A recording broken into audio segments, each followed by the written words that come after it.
সকালবেলা 6টা বাজে ঘুমের থেকে উঠে গোসল করে তারপর আমরা কাজে যাই। এমনও দিন আছে আমরা সকালবেলা নাস্তাও করি না।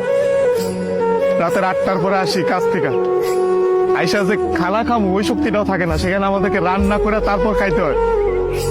আমাদের কোনো ছুটি নাই। একদিন আমরা ছুটি পাই, ওই দিন আমরা ঘর গুছাইতে, কাপড় ধুইতে, এটা সেটা করতে করতে চলে যায়। কাপড় ধোয়ার জন্য যে মানুষ রাখবো, মানুষ রাখলে তো টাকা যাবে, বেতন দিতে হবে ওদের।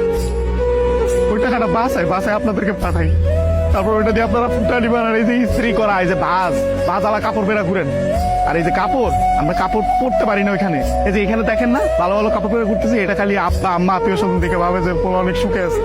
ওখানে তো জামা কাপড় পরার টাইমই পাই না আমরা। কখন জামা কাপড় পরবো? সারাদিন তো ইউনিফর্ম পরেই থাকা লাগে। রাতের বেলা বেলা খাওয়ার পরে এই যে 5টা মিনিট মা বোন বাপের সাথে কথা বলি, ওইটাই আমাদের জীবনে সারাদিনের সুখ। সারাদিন কষ্ট করে ওই যে 5টা মিনিট মায়ের সাথে কথা বলবো, এটার জন্য 16 ঘন্টা 18 ঘন্টা করে আমাদের চাকরি করা হয়।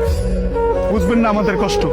আমরা হয়েছে পৃথিবীর সবচেয়ে বড় মৃত্যু, কারণ আমরা উঠতে উঠতে মিথ্যা কথা বলি। মা যখন জিজ্ঞেস করে বাবা খাইছ না, বলি খাইছি। কি বলবো, আর তো বলতে পারবো না। মা যখন জিজ্ঞেস করে কেমন আছিস বাবা, বলি ভালো আছি। অসুখ হইলে ডাক্তার দেখাই না, ডাক্তাররা অনেক টাকা দেয়।